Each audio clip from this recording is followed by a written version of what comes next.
The crystal chandelier cast perfect light across the mahogany dining table at my parents' Beacon Hill estate.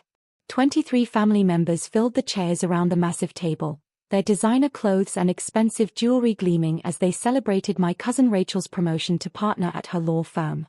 I sat quietly at the far end, wearing my usual thrift store button-down and faded jeans, picking at the salmon that probably cost more than most people's weekly grocery budget. "Another toast to Rachel," my uncle Marcus announced, raising his wine glass filled with what I knew was a $400 bottle of Bordeaux. Finally, someone in this family who understands what real success looks like.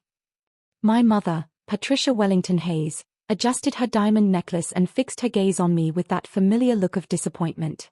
"Unlike some people who are still living off family generosity at 29, she said, her voice carrying that sharp edge I'd heard my entire life. My brother Stephen, 3 years younger but somehow infinitely more successful in their eyes, laughed from his seat near the head of the table. "Come on, Mom. Give him credit. He's mastered the art of taking our money while contributing absolutely nothing to the family reputation." The comment stung, but I'd learned years ago to keep my expression neutral. What they didn't know, what none of them knew, was that their monthly allowances, their trust fund distributions, their investment portfolios, and even this house they were sitting in all required my signature to function. "I've been thinking," Dad said, setting down his fork with deliberate precision. "Maybe it's time we had a serious conversation about your future, son. You can't depend on family support forever." Rachel leaned forward, clearly emboldened by being the evening's golden child. "Honestly, it's embarrassing. I work 60-hour weeks building my career while you just exist. What do you even do all day?" I could have told her about the portfolio management calls, the estate planning meetings, the complex financial structures I oversaw daily. Instead, I just shrugged. "I keep busy." "Busy doing what?" Stephen pressed. "Playing video games? Reading? Whatever it is you do in that apartment we pay for." The apartment they thought they paid for was actually a property I owned through a shell company. The rent they sent me each month went into an account I managed, along with dozens of other financial streams they'd never thought to investigate. My Aunt Caroline, Stephen's mother, pursed her lips. "I think what everyone's trying to say is that it's time you started taking responsibility for yourself. You're nearly 30, for heaven's sake." "The family has been more than generous," my grandmother added from her wheelchair at the table's center. "But generosity has limits." Mom stood up, her chair scraping against the hardwood floor. The room fell silent except for the soft classical music playing from hidden speakers. "We've made a decision," she announced, her voice taking on that authoritative tone she used for board meetings. "We're cutting you off." My phone buzzed against my leg. I glanced down discreetly at the notification. "Wellington Family Trust, monthly disbursement of $2.4 million requires trustee approval. Funds pending, $47.8 million total. Approved transfer? Goldman Sachs Private Wealth. Effective immediately," Dad continued. "No more monthly support. No more rent payments. No more credit card coverage. It's time you learned to stand on your own 2 feet." I looked up from my phone and smiled quietly. Around the table, I could see their confidence beginning to crack as they waited for my reaction. They expected tears, pleading, maybe anger. Instead, I just nodded. "That sounds reasonable," I said calmly. Stephen frowned. "Wait, what?" I said, "That sounds reasonable. You're right, I should be more independent." My phone buzzed again. This time it was my private banker at JP Morgan. "Mr. Hayes, your parents' investment portfolio needs rebalancing. The $12.3 million position in tech stocks is overexposed. Shall we diversify as discussed?" Rachel looked confused. "You're not upset?" "Should I be?" I asked, taking a sip of water. "You've all made valid points about personal responsibility." Another notification appeared. "Beacon Hill Property Management, estate utilities and staff salaries due, $47,000. Approve payment from Hayes Family Holdings. Property taxes also due, $89,000. Mom sat back down, clearly thrown off by my calm response. Well, good. I'm glad you're being mature about this. Though I do have one question," I said, still maintaining my gentle tone. "When you say you're cutting me off, Does that mean you'll be handling all the family financial management yourselves? Uncle Marcus laughed. What financial management? We're talking about your allowance, not running Goldman Sachs. My phone lit up with another message from my estate attorney. Annual trust fund distributions require beneficiary approval by midnight tonight. Pending, Stephen Hayes, $180,000, Marcus Wellington, $340,000, Caroline Wellington, $275,000, Patricia Hayes, $890,000. Approve all transfers. I just want to make sure I understand correctly, I said, setting my phone face down on the table. You want complete financial independence from me, right? That's exactly what we want, Stephen said firmly. No more handouts. Time to sink or swim. Perfect. I picked up my phone and opened the Goldman Sachs app. I'll just make a quick call to make sure everything's properly adjusted. Before anyone could respond, my phone rang. The caller ID showed Goldman Sachs Private Banking, emergency line. Excuse me, I said politely, answering the call. Good evening, James. Mr. Hayes, came the familiar voice of my wealth manager through the speaker. I'm calling about the trust fund distributions. We show 23 pending transfers totaling $4.7 million for this month alone. Should we proceed with the usual approvals? The table had gone completely silent. Even the classical music seemed quieter. I watched as Rachel's champagne glass trembled in her hand, her knuckles white with tension. Stephen's confident smirk had completely vanished, replaced by a look of growing confusion and panic. Uncle Marcus leaned forward, straining to hear every word, while Aunt Caroline gripped the edge of the table so tightly her rings scraped against the wood. Actually, James, there's been a change. Could you hold all distributions pending a family restructuring discussion? Mom's face had drained of all color. She looked around the table desperately, as if searching for someone to tell her this was all some elaborate joke. Dad's wine glass sat forgotten in his hand, a dark red stain spreading across the white tablecloth where it had tilted too far. Certainly, sir. Should I also suspend the estate maintenance payments? We have $136,000 in pending property management fees for the Beacon Hill residents. Mom's fork clattered to her plate, the sharp sound echoing through the dining room like a gunshot. My grandmother's hands began shaking visibly, her diamond bracelet catching the light as she reached for her water glass with trembling fingers. Yes, let's hold everything for now. I'll call you tomorrow with new instructions. Understood, Mr. Hayes. Shall I also freeze the investment portfolio management for the other family members? We're currently overseeing $67 million in assets under the Wellington Family Trust structure. I could hear my dad's sharp intake of breath. His face had gone ashen, and he set down his wine glass with shaking hands. Around the table, I watched as the reality began to sink in. Rachel's mouth hung open, her legal training apparently offering no guidance for this situation. Stephen had pushed back from the table, his chair scraping loudly against the floor as he stared at me in disbelief. Uncle Marcus was frantically whispering to Caroline, whose perfectly applied makeup couldn't hide the growing fear in her eyes. That would be wise, James. Thank you. I hung up and looked around the table at 23 stunned faces. The silence was so complete I could hear the grandfather clock ticking in the hallway, each second marking their growing comprehension of just how completely their world had shifted. What the hell was that? Stephen demanded, his voice cracking slightly. That was Goldman Sachs, I replied calmly. They manage our family's financial portfolio. I'm the primary trustee for all family assets.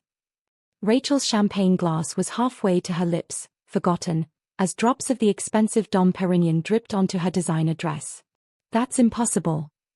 Her voice came out as barely a whisper, her usual courtroom confidence completely shattered. Is it? I pulled out my laptop bag, the worn canvas one they always mocked, and opened my MacBook. The screen showed my Goldman Sachs portfolio dashboard. Total assets under management, $847,291,306. The number glowed on the screen like a beacon, impossible to ignore or dismiss. I watched as their eyes moved from face to face around the table, each family member searching desperately for someone to tell them this couldn't be real. Stephen's mouth opened and closed soundlessly, like a fish gasping for air. My Aunt Caroline had gone completely rigid, her fingers still gripping her pearls as if they were a lifeline. "This can't be real," Mom whispered. "It's very real, Mom. Grandfather named me as the sole trustee when I turned 18. I've been managing everyone's money for 11 years. My phone buzzed with a text from my property manager. "Sir, the staff at the Beacon Hill estate are asking about their paychecks. Should we process payroll as usual?" I held up the phone so everyone could see the message. "The staff who serve your dinner every night? I pay their salaries. The utilities keeping the lights on right now? That's my money. The property taxes on this house?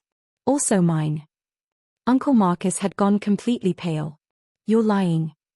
I opened another tab on my laptop, showing the property records for the Beacon Hill estate. Owner, Hayes Family Holdings LLC. Registered agent, me. "I'm not lying, Uncle Marcus.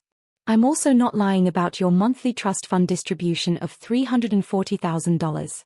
Would you like me to show everyone the bank records?" Caroline grabbed Marcus's arm. "He's bluffing." I opened my banking app and turned the laptop around. The screen showed pending transfers. Caroline Wellington, $275,000. Stephen Hayes, $180,000. Patricia Hayes, $890,000. "I'm not bluffing, Aunt Caroline. I approve every dollar that goes into your accounts. I've been doing it for over a decade." Stephen stood up abruptly. "This is insane. Why didn't you ever tell us?" "Tell you what? That I was managing your money? I tried to discuss family finances multiple times over the years. Remember? Every time you told me to leave the adult conversations to the adults." My grandmother's voice was barely audible. "The trust fund," your grandfather said. Grandfather was very specific in his will, grandmother. He wanted someone who understood the value of money managing the family wealth. Someone who wouldn't waste it on status symbols and luxury purchases. I gestured around the opulent dining room. Someone who would live modestly and make smart investment decisions. Another notification appeared on my phone. "Emergency. Hayes Family Holdings, Martha's Vineyard property requires immediate $50,000 repair payment for storm damage. Approve." I showed the screen to my parents. "Your summer house needs roof repairs. Should I approve the payment, or would you prefer to handle it independently?" Dad's hands were shaking slightly. We can't afford that." "I know," I said gently. "Your personal accounts have about $47,000 combined. The house costs $23,000 per month just in maintenance and taxes." The room erupted in desperate voices, panic evident in every word and gesture. Rachel knocked over her water glass as she lunged forward, reaching across the table toward me with trembling hands. Stephen had stood up so abruptly his chair toppled backward, clattering to the floor as he pointed an accusatory finger in my direction. Uncle Marcus was frantically scrolling through his phone, probably checking his bank balance, while Aunt Caroline grabbed his arm with both hands, her perfectly manicured nails digging into his expensive suit jacket. "Wait, you can't just cut us off." Rachel's voice cracked with desperation. "This is our money too." Stephen's face had turned an alarming shade of red, veins visible in his forehead as he shouted. "We had no idea." Caroline's voice rose to nearly a shriek, her composure completely shattered. "You should have told us." Several voices called out simultaneously, creating a cacophony of panic and accusation that filled the elegant dining room. I closed my laptop and stood up calmly. "Actually, it's not your money. It's grandfather's money, which he entrusted to me. And you just spent the entire evening explaining how I should be financially independent." Mom grabbed my arm as I walked past her chair. "Sweetheart, we didn't mean." "You didn't mean what, Mom? You didn't mean it when you said I was living off family generosity? You didn't mean it when you called me financially worthless." Rachel was frantically typing on her phone. "My mortgage payment is due next week. It comes from my trust fund distribution, which requires my approval," I finished. "Just like Stephen's car payments, Uncle Marcus's country club membership, and Mom's shopping allowance." Stephen blocked my path to the door. "You can't do this to your own family." "I'm not doing anything to you, Stephen. I'm just giving you exactly what you asked for, complete financial independence from me." My phone rang again. This time it was my tax attorney. "Mr. Hayes, His voice came through clearly in the silent room. I need to discuss the family trust's tax implications. With the new federal regulations, we should restructure the distributions to minimize liability. Can we schedule a meeting? Absolutely, David. Actually, the family just expressed interest in managing their own finances, so this might be perfect timing for a complete restructuring. I see. Should I prepare documentation for trust dissolution? Every person at the table was staring at me with growing panic. Let's discuss our options tomorrow. I'll call you first thing in the morning. When I hung up, the silence was deafening. Please, my grandmother finally whispered. We're family. I looked around the table at these people who had spent years making me feel small, worthless, and dependent. Their designer clothes, their expensive jewelry, their luxury cars in the driveway, all of it funded by money I managed, investments I oversaw, decisions I made while they dismissed me as a failure. You're absolutely right, grandmother. We are family. And families should support each other with honesty and respect. I picked up my worn canvas bag and headed toward the door. Where are you going? Dad called after me. Home. To my apartment. The one I own. I paused at the doorway.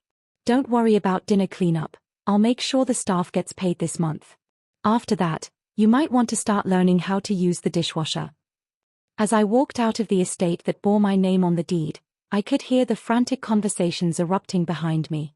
23 family members suddenly realizing that the person they'd spent years dismissing as worthless controlled every dollar they'd taken for granted. My phone buzzed with text after text. Please call me. We need to talk.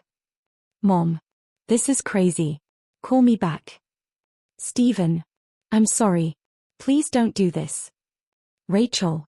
I turned off my phone and walked to my car, a modest Honda Civic that I'd paid cash for 5 years ago. As I drove through the Boston streets toward my apartment, I smiled thinking about tomorrow's family meeting. For the first time in my life, they'd be listening very carefully to everything I had to say. The monthly trust fund distributions could wait. After 11 years of managing their money while enduring their contempt, I had all the time in the world to decide what financial independence really looked like, for all of us.